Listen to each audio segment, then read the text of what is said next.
Allah, pejamkan mata sejenak. Sungguh kami bangga memiliki Allah yang hidup. Kami bukan menyembah Allah yang mati, tapi Allah yang hidup. Maut telah dikalahkan usia yang terakhir. Dan kami percaya kalau Engkau hidup, Engkau bisa jawab dan mendengar doa kami. Bukan Allah yang mati, tapi Allah yang hidup. Dan kami percaya kami serahkan segala kesalahan hidup kami di bawah kaki salib-Mu dan mencari Engkau, mencari kerajaan Allah, kebenaran-Mu. Dan kami percaya hari ini ada mesbah keluarga pribadi, menaikkan pujian penyembahan, menaikkan doa syafaat, tapi sebelum itu kami juga hidup dalam firman. Bagi hamba-Mu, urapi hamba-Mu dan urapi kami. Roh Kudus, kuasai hati dan pikiran kami. Haleluya. Shalom, selamat pagi. Selamat bertemu dalam kasih Tuhan Yesus Kristus. Hari ini kita akan membaca Pengkhotbah pasal 8 ayat pertama sampai ayat 17. Tapi kita baca Pengkhotbah pasal 8 ayat pertama sampai ayat 8, ayat 9 sampai 17 besok pagi. Pengkhotbah pasal 8 ayat pertama, siapakah seperti orang yang berhikmat, dan siapakah yang mengetahui keterangan setiap perkara? Hikmat manusia mendirikan wajahnya bercahaya, dan berubahlah kekerasan wajahnya kepatuhan kepada raja. Patuhilah perintah raja demi sumpahmu kepada Allah.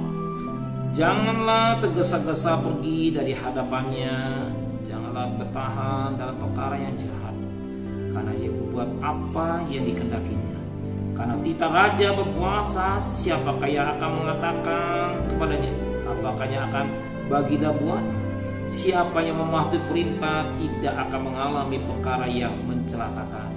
Dan hati orang berhikmat mengetahui waktu pengadilan, karena untuk segala sesuatu ada waktu pengadilan, dan kejahatan manusia menekan dirinya. Sesungguhnya ia tak mengetahui apa yang akan terjadi, karena siapakah yang akan mengatakan kepadanya bagaimana itu akan terjadi.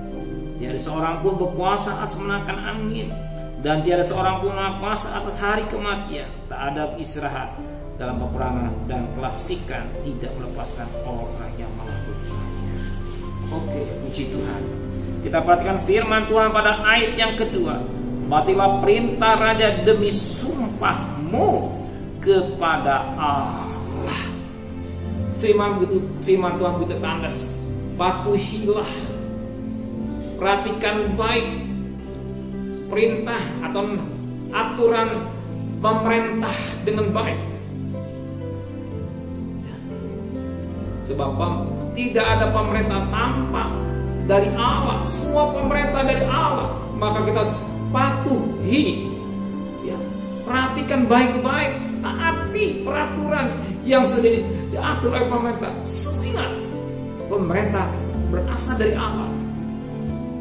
Kalau kita melakukan patuh, kita justru kita akan bahagia. Kita akan bahagia. Kita tidak akan mengalami kecelakaan. Perhatikan ayat yang kelima. Siapa yang mematuhi perintah tidak akan mengalami kekala yang mencelakakan. Kalau kita lakukan mentaati perintah, patuhi perintah, justru kita tidak akan mengalami perkara kecelakaan. Contoh yang paling ringan, pemerintah ada stafnya di bawah. Dan kalau kita perhatikan para pemerintah semua demi kebaikan kita. Apa yang sekarang ditemukan, perhatikan 3M. Cuci tangan, jaga jarak, pakai masker. Kita perhatikan dengan baik, tidak berkerumunan. Perhatikan, tidak berkerumunan, jaga kesehatan. Orang akan menikmati.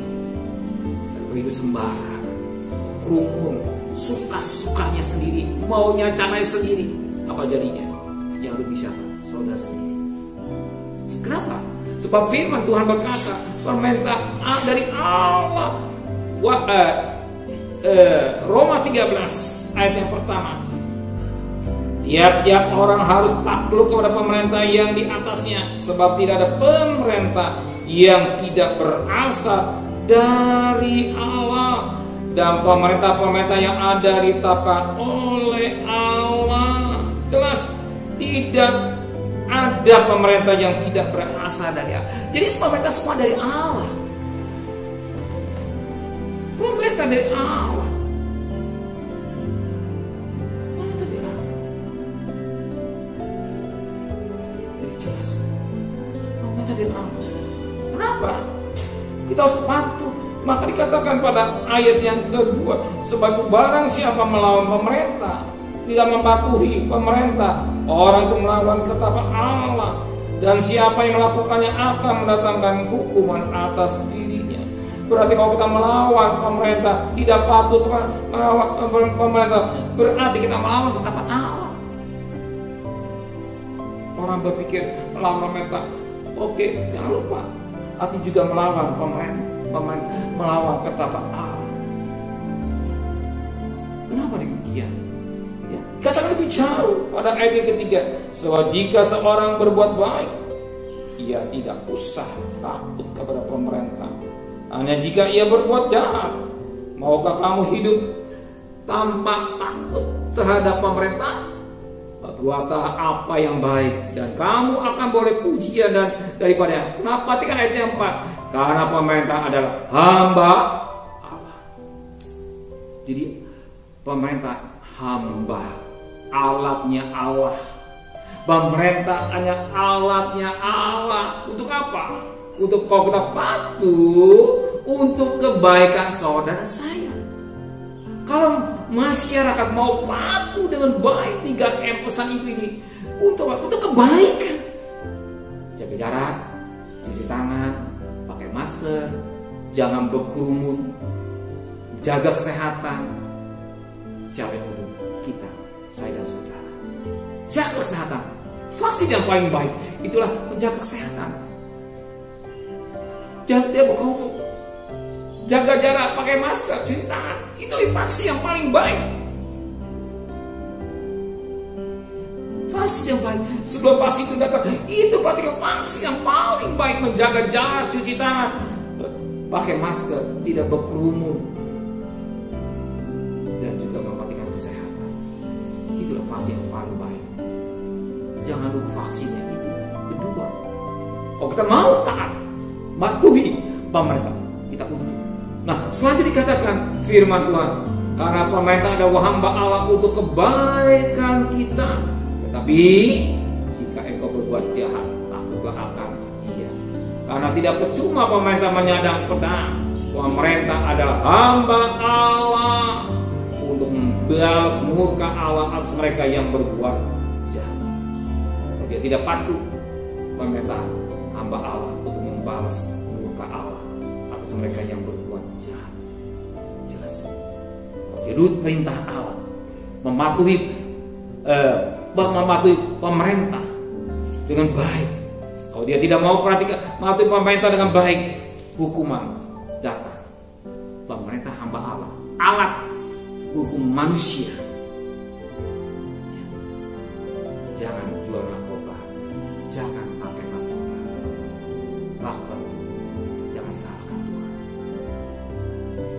Jangan berzina, jangan mematuhi yang tidak baik.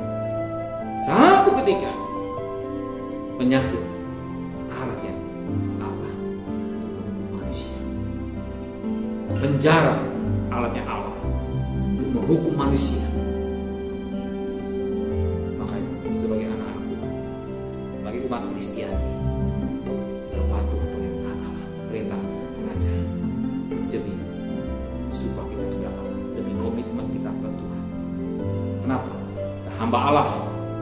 Kita juga menjadi mengikut perintah Allah, melalui patuh kepada pemerintah. Maka dikatakan firman, bayar pajak kepada pemerintah, pada kaisar. Apa yang pada kaisar beri kepada kaisar. Itu katakan. Kita tidur, punya mobil kita bayar pajak. Itu kita ada pengeluaran. Nah, kenapa? Udah bayar pajak. Tapi kalau kita nggak bayar pajak, kita putar mobil kita atau motor putar. Nah, ternyata kita putar ngadepin ketemu motor. Nah, akhirnya apa terjadi? Masuk rumah sakit. Nah, patah kakinya. Nah, hanya soal pajak yang kecil. Berapa banyak pas keluar kaki patah atau bukan?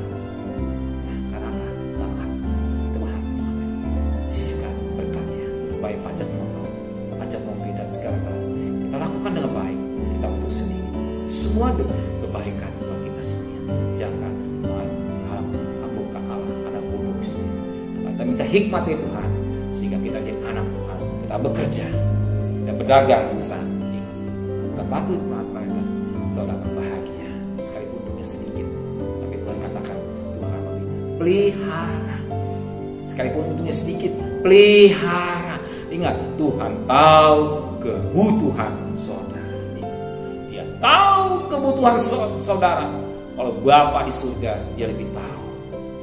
Jangan makan minum bangsa-bangsa yang tidak mengenal, tapi saudara orang yang mengenal Allah pasti tahu kebutuhan saudara. Yakinlah dengan iman, ya saudara pulang bekerja, berkat sudah sedia buat saudara. Apa jadi kebutuhan rumah tangga saudara? Amin. Benar Tuhan, pagi ini Kau ingatkan kami sudah patuh pada pemerintah, sebab pemerintah ada wakil Allah.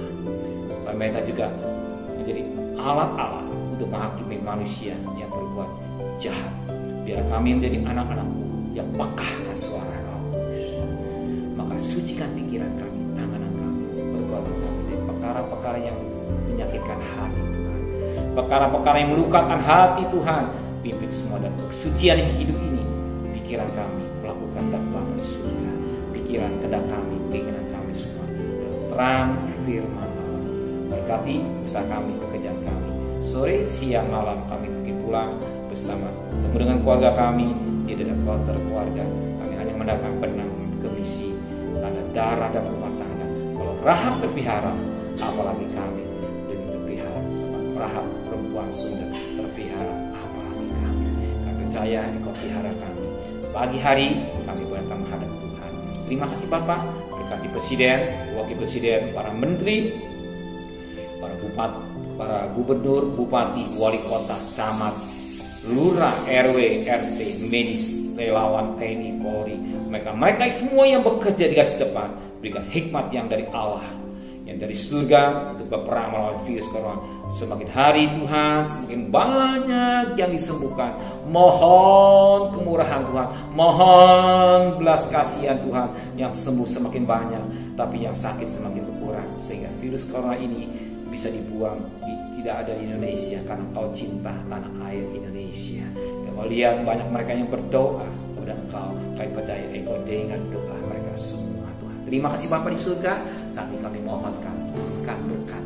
Kira berkat dari Allah Bapa, cinta kasih sayang dari Tuhan Yesus Kristus, dan berkat Roh Kudus di atas saudara hari ini sampai Maranatha. Tuhan Yesus datang yang cinta Dia.